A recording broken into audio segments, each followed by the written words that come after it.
তো রবি সিমের MB check করবেন কীভাবে? তো আপনাদের অনেকের ফোনে কিন্তু রবি সিমের অ্যাপটা নেই, তো যে কারণে কিন্তু আপনারা রবি সিমের এমবিটা চেক করতে পারেন না।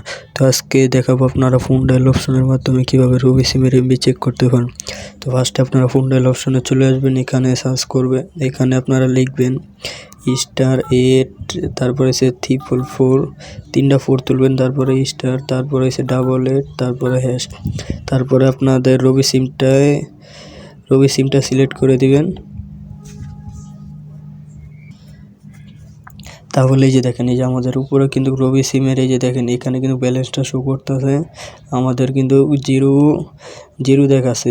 তো আমাদের এই সিমে কিন্তু কোনো এমবি নেই, সেই কারণে এখানে জিরো দেখাচ্ছে। এইভাবে আপনারা খুবই সহজে রবি সিমের এমবি চেক করতে পারবেন। যদি ভিডিওটা একটু হেল্পফুল হয় তাহলে অবশ্যই চ্যানেলটা সাবস্ক্রাইব, অবশ্যই ভিডিওতে একটা লাইক দিয়ে চ্যানেলটা সাবস্ক্রাইব করে আমাদের সাথে থাকবেন।